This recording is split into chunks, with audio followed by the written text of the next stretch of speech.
This is the Bema Podcast with Marty Solomon. I'm his co-host, Brent Billings. Today we examine one of the darkest chapters in the history of Christendom. All right, remember that we got a little presentation for you. Probably just another one, I believe, today. One slide worth of timeline for you to look at. Remember all the disclaimers we always have about putting pins in the perfect places. We're not striving for perfection.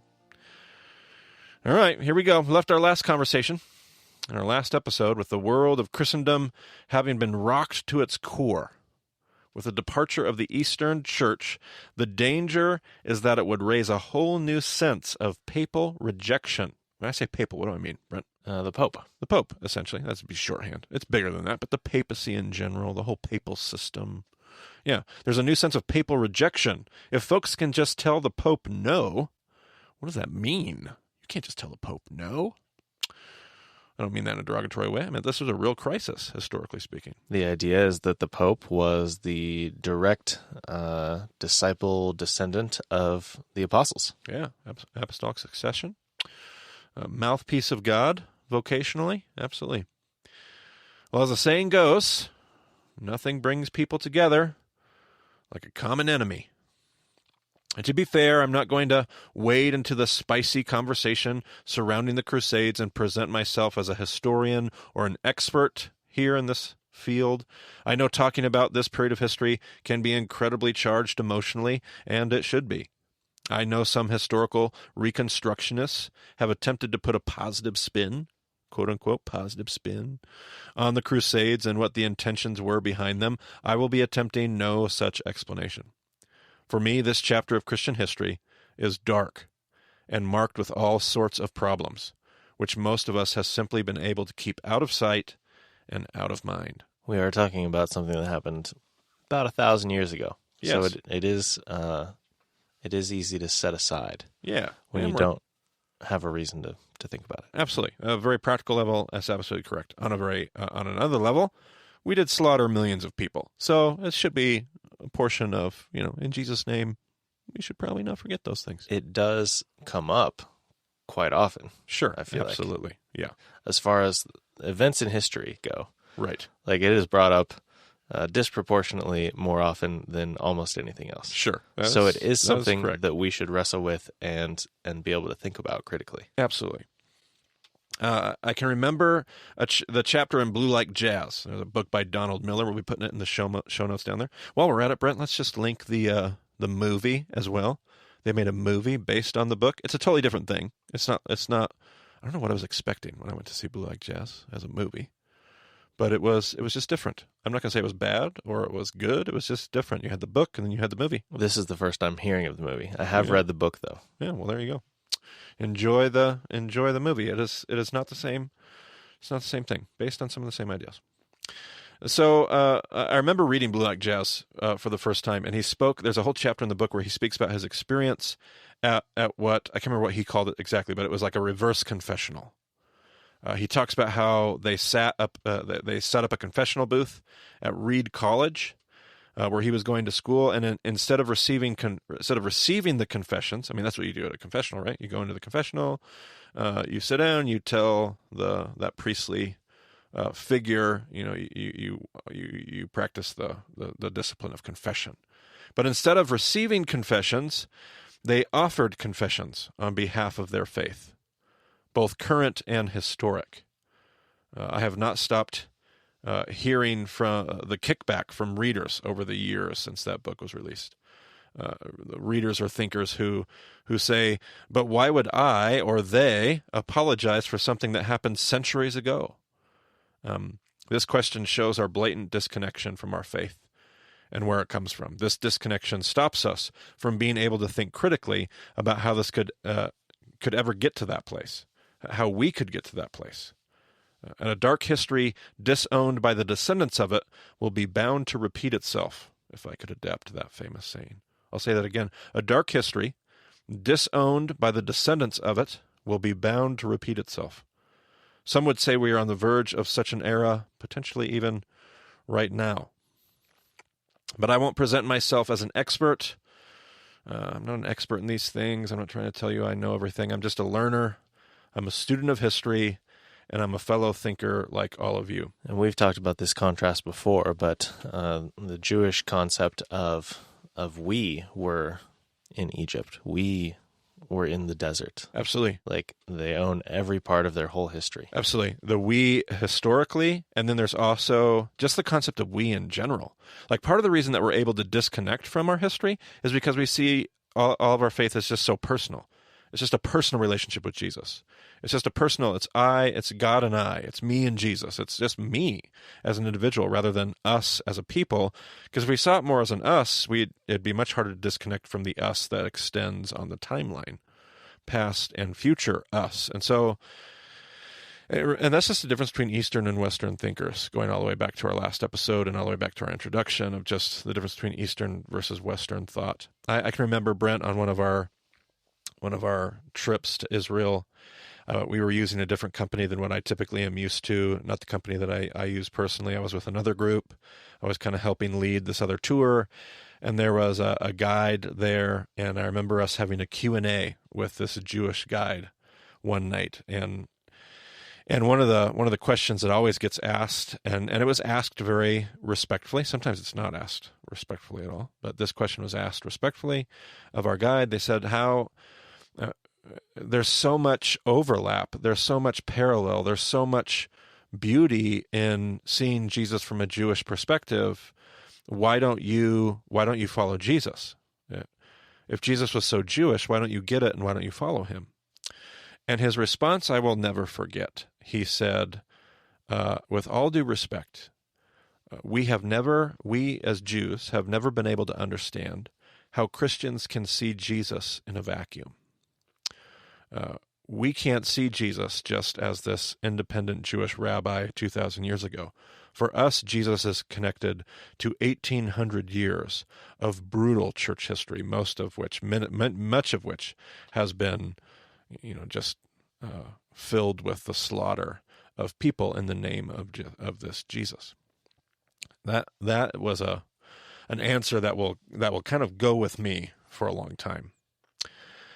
It's my belief that our desperate need to unify Christendom, to go back to our historical conversation if we can, and this is somewhat my hunch.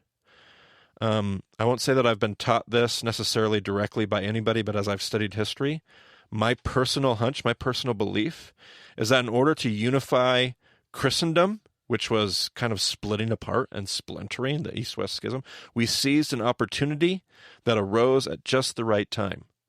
Shortly after the East-West schism, the Islamic movement was making its way to capture Palestine.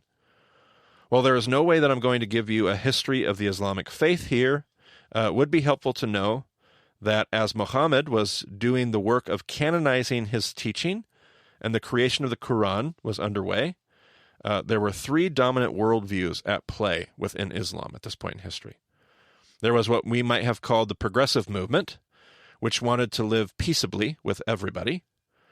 There was a moderate movement that saw itself as the correct faith, and others as largely apostate, but it did not seek to convert them by force. So the progressive movement would have said, like, hey, let's just coexist with Christians and other people groups and other tribes. The moderate group would have been like, well, we're the right one, and they're the wrong one, but we're not necessarily here to, take everybody over. And then there was a radical bunch of the faith bent on violent overthrow, the Islamic faith, that were bent on violent overthrow of the pagan idolaters. If this sounds familiar, it's because it is. We studied Judaism of the Second Temple period and its different sects of Judaism. There's 5 different responses to Hellenism. We have seen the same movements grow and disappear within Christian history as well. And if we want a really good book, this is on my favorite shelf, a book by Karen Armstrong. We're going to link in the show notes. Battle for God by Karen Armstrong. It's a history of fundamentalism of the 3 Abrahamic faiths.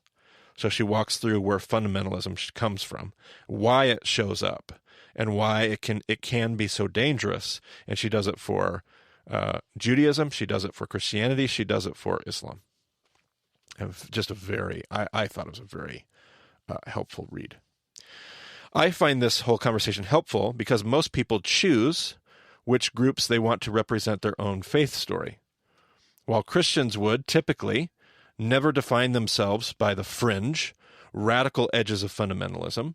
We consistently do the opposite to the other in the conversation. So what I mean by that is Christianity would never want to be painted with the same brush as like the most radical, fringe Christian thinkers out there. But we usually do that to Islam. We look at Islam, we think of the most radical Islamic people we know, and we paint Islam with that brush. I would say the movement of Islam toward capturing Palestine did not represent the Islamic faith as a whole. I would say not even close, personally, as a historian. It did have a lot of traction at this point in history, though, and it did provide a perfect opportunity for the church in the West to find a common enemy and use it as a scapegoat to bring unity to a struggling Christian kingdom.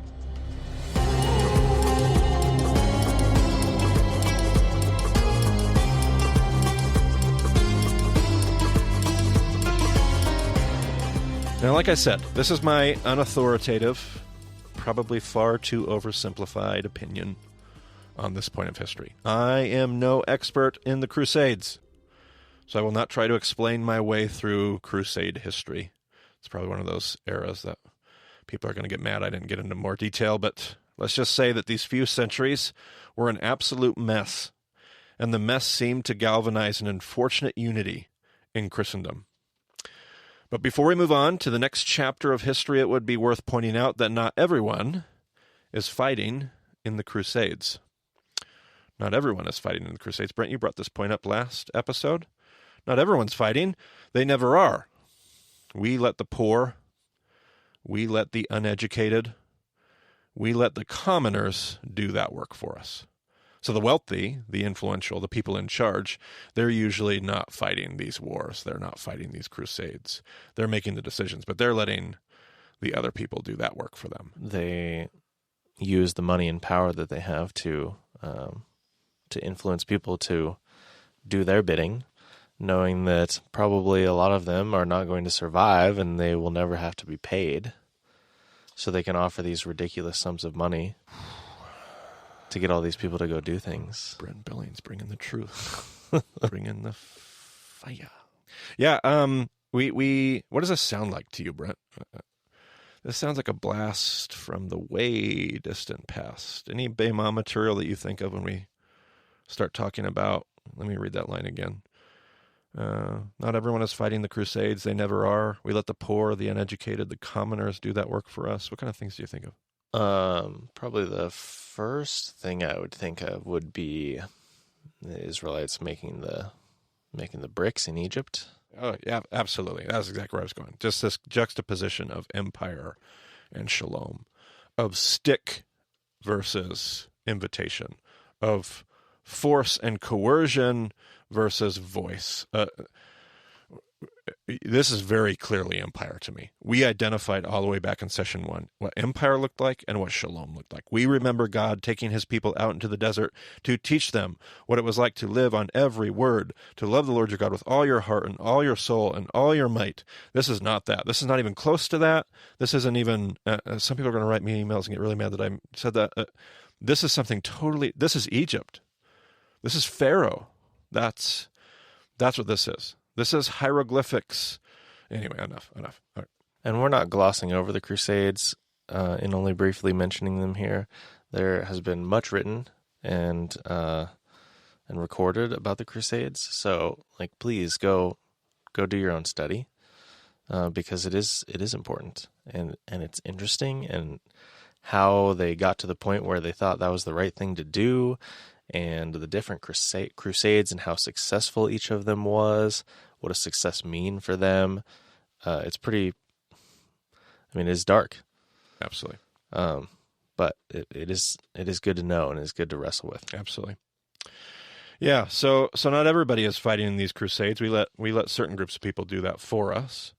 But simultaneously, as the crusades are being fought, we witness the rise of what we're going to call scholasticism, an ever-widening gap between those who have and those who have not. This is a gap we are well acquainted with today. Yeah, it's very popular today to talk about the gap between the wealthiest 1% and the rest of the world. In the Middle Ages, this gap was driven more by education and academic privilege than some of the privileges we would talk about today. While the middle and bottom classes were fighting the Crusades, the cream of the crop was being taught and educated at a level we simply hadn't seen before in history. With the rise of science, the accomplishments it brought, a university system that is still that we still understand and rely on today began to take shape.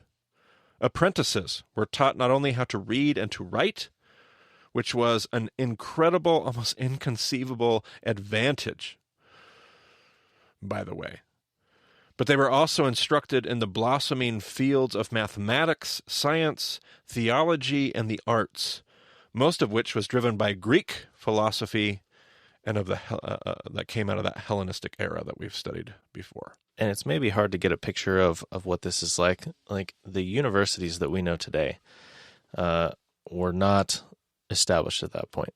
Like we're talking, absolutely. We're talking like a small room with 5 people in it.